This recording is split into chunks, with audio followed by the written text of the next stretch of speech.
Deci priviți, cam așa trebuie să arate mărul tocat ca să vă iasă ceva. Vedeți? Mesezeam. Deci ceva de genul. Nu este așa, nu vă iese nimic. Vă salut, oameni buni, și bine ne-am regăsit la un nou clip. Poate ați observat, am început cu procesul de tocare al merelor. Este o tocătoare, să spun așa, cu ghilimele de rigoare, pentru că putem să tocăm și mere, dar are și tot mecanismul prin care putem și măcina. Am cumpărat-o de undeva dintr-un magazin de profil. Într-adevăr, nu prea o recomand pentru că la mere durează mult, dar depinde de cantitate. Ai o cantitate foarte mare, într-adevăr îți trebuie ceva mai mare. Pentru gospodărie este numai bună. Se mai înfundă ea, dar merge.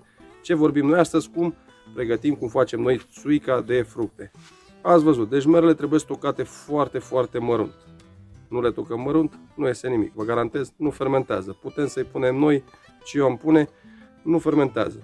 Le-am tocat mărunt. Un rol important în pregătirea borhotului este apa. Nu punem apă de la robinet. Știți prea bine că la stațiile de pămpare se mai pun pe acolo niște substanțe pentru dezinfectare, pentru, mă rog, nu știu, nu intru în detalii și nu vorbesc ceea ce nu știu. Deci nu este bună apa de la robinet. Poate să afecteze procesul de fermentare al borhotului. Așa că apă de la fântână, de la un izvor, punem și apă plată dacă e nevoie. Asta e. Într-adevăr, merele și perele în general nu au atâta zeamă, deci trebuie ajutate cu apă. Punem apă. Nu există un standard, un procent anume, pentru că unele mere sunt mai coapte, unele nu sunt atât de coapte, perele sunt mai coapte, unele la fel numai. Deci noi trebuie să punem apă încât să putem mesteca în borhot atunci când îl facem foarte ușor. Deci trebuie să fie foarte fluid. Undeva peste 50%, asta vă garantez. Deci un 50%, deci cu cât este mai fluid borhotul, cu atât va ieși o țuică de calitate.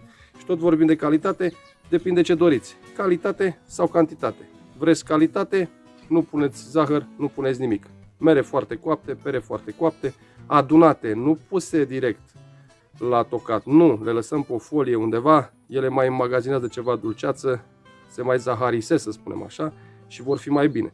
Eu nu vorbesc, n-am rupt Google în două ca să vă povestesc ce au făcut alții. Nu, nu, nu. Astea le fac eu și așa ar fi bine ca toți să vorbim ceea ce facem noi, lucruri testate, nu auzite, nu copiate, să spunem așa.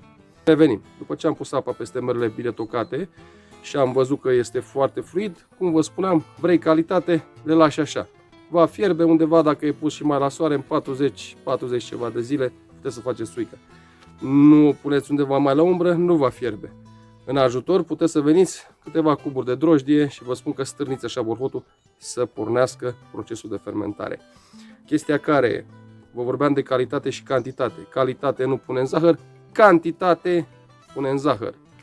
Părele sunt împărțite, nu vreau să-mi pun toți oamenii pe cap, dar, cum scrie și la carte, în anii secetoși, când fluidele din sol au fost limitate, procesul de zaharisire, acumularea de zaharuri a fructelor a fost mai slăbuț, mai încet, să spunem așa. Și tot ce înseamnă fruct n-a avut zeamă, n-a avut zahăr. Atunci trebuie ajutate cu zahărul nostru, zahărul cumpărat din market. Făcut cumva sirop într-o apă călduță și adăugat. Procentul este undeva de 20%.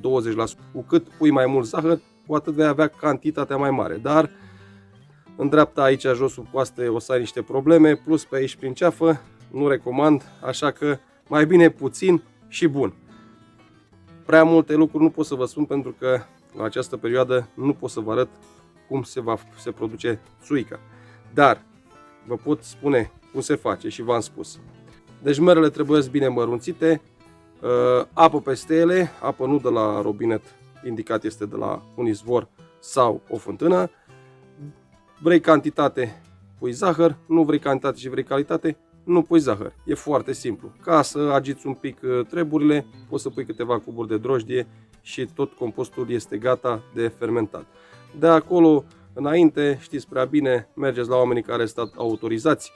Dacă aveți dumneavoastră pentru consum propriu, mai bine vi le faceți acasă și totul este perfect. Cum vedem dacă sunt bune de făcut? Păi e foarte simplu, 3 metode vă spun eu. Dacă le-ați pus într-un butoi, după o perioadă, după ce ele încep să fermenteze deasupra, se va forma o crustă puțin mai tare. Trebuie urmărit. La o perioadă de 3-4 săptămâni începe să urmăriți și dacă vedeți pe marginea butoiului că s-a desprins așa și s-a strâns spre centru puțin și va apare zeamă, înseamnă că sunt gata de făcut. 2. Încercați zeama, trebuie să aibă un gust amărui, nu dulce, amărui, înăsprit, la fel este bun de făcut. Dacă nu, exact pe centru butoiului sau în ce le-a spus noastră, un băț, faceți loc și când ați ridicat bățul, dacă va ieși zeama prin plută, că așa îi spunem noi aici în zona Munteniei, sigur sunt gata de făcut. Deci, prea mare inginerie nu este, totul este cum pregătim borhotul, compostul. Dacă toate decurg ok, o să aveți o suică de calitate, curată, pe care, moderat, puteți să o serviți în gospodăria dumneavoastră, de ce nu cu un prieten, fie că sunteți supărat, fie că sunteți vesel, asta e lucru din gospodăria dumneavoastră și dacă munciți un an întreg într-o livadă, e păcat să nu beneficiați de absolut toate resursele care vi le-a dat șeful de sus și prin mâinile dumneavoastră, prin ajutorul pe care l-ați oferit pomului ca să vă aducă acele roade. Dacă v-am fost cu folos, puteți să mai intrați pe acest canal pentru că veți mai afla așa lucruri. M-am adresat în general oamenilor care nu au cunoștințe prea vaste despre acest lucru și, de ce nu, oamenilor care poate nu știau sau au uitat, să spunem așa, ceea ce e imposibil, aceste lucruri. Vă urez o zi cât mai frumoasă, toate cele bune și să ne revedem cât mai curând. Numai bine!